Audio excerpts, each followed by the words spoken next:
players had to be screened through their large counterterrorism database. And one of the challenges there is that screening showed a lot of false positives. So when there was a false positive, so I would, for example, meet somebody and, I'd want them to join our network or apply to our network. I'd send the name to our contact at USAID. They would come back and they'd say that this person is red flag. When they are red flagged, I have the right to ask why, and they would say something like he was in prison during the first Intifada or the second Intifada. And then I would say, well, that's impossible. I met this person and he's 20 years old, so you do the math. He wasn't even born during the second Intifada, so how do you explain it? And then it's just a question of filling out a cumbersome set of paperwork to try to get the name clear. So the two big conditions were the font, the USAID logo and the font size. No restrictions on where the money goes or what kind of activity? None whatsoever. I think I'm going to apply as a Chicago's fellow because I've never found out why the U.S. screens me every single time. I'm conscious of lying soon. Become an Ashoka fan. No. We don't accept USA money. But actually, I joined Ashoka because it doesn't accept USA money. But also there's the other side of it. I mean, as he said, and the Lebanese in particular, we would go into Lebanon and people would say, do you take USA money? Are you CIA? I mean, the also on the other side of it, and in Egypt too, we have all these newspapers, and whenever we want to attack NGOs, these are the spies and the collaborators of the Americans. As if the government doesn't take $1 billion from them. so there is also the risk of losing your credibility with your fellows. Ashoka, for example, even before they went into the Arab world, don't take money from alcohol, or tobacco, And of course, I had to convince them they had to take money from oil companies if we're going to work in the Arab world. But I mean, they really are very serious about the ethical fiber of the partners that gives us the money. So, but if you go into the communities in Egypt, in the NGO sector in particular, forget the private sector, there is a lot of mistrust in the USAID money and in any government, foreign money anyway.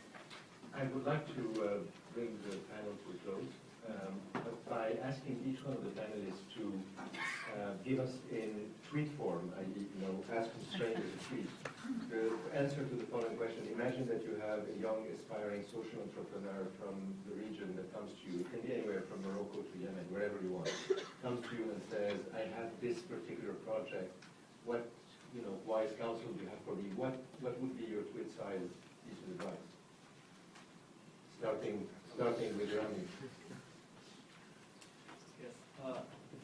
Thank you, Zafer. I mean, obviously, it sounds trivial, but the first advice I would give is to be very persistent, because with all the wherever he's going to come from the MENA region, whether from Algeria or Tunisia or Lebanon or Jordan, there are going to be a lot of red tapes. So as a social entrepreneur, you cannot just give up on your idea on the first obstacle you encounter. So this is persistence is key, and to have the vision is already something, but to have the courage to go all the way with your vision.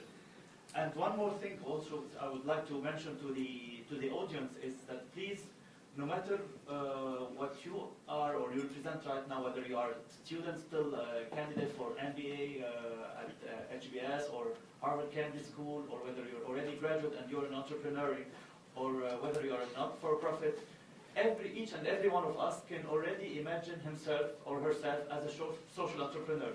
So just go out there in your respective community, make an impact, and make it happen for the better. Thank you. Thank you. I mean, really, you touched upon a lot of the themes. I mean, I think patience, persistence, passion, and I think, a quality I like to see is humility. Just knowing, it's nice feeling small and knowing where we fit in this world. I tend to be a singer or a football player. I think much more money. No, actually, what we do is, what we do is we coach them. Whenever anybody applies, I mean, we don't have people to apply. I mean, is nominated. We work with them until, for sometimes for 6 months.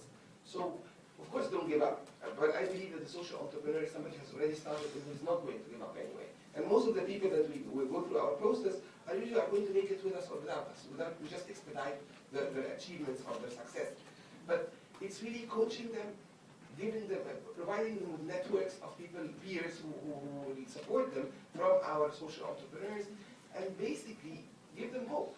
I think the real thing, as George was saying a couple of times, these people are very lonely. I mean, I always think that even we hire them the same way we elect our fellows, and I think we're all crazy. Bill Clinton, our founder, likes to call it unique. So we're unique. But anyway, so I mean, it is just giving them the support of you can make it if you insist.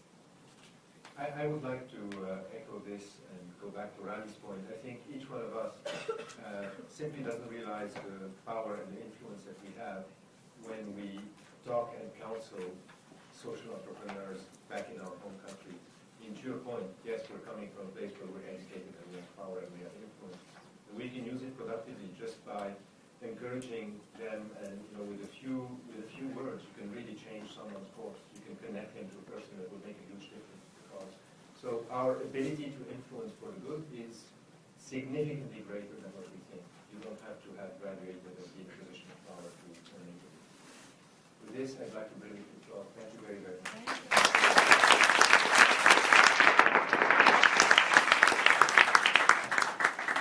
Zafer, Iman, George, and Rami, thank you very much. Ladies and gentlemen, the final panel, the Leadership Roundtable, will take place in 112, so just the room across from here. Thank you very much.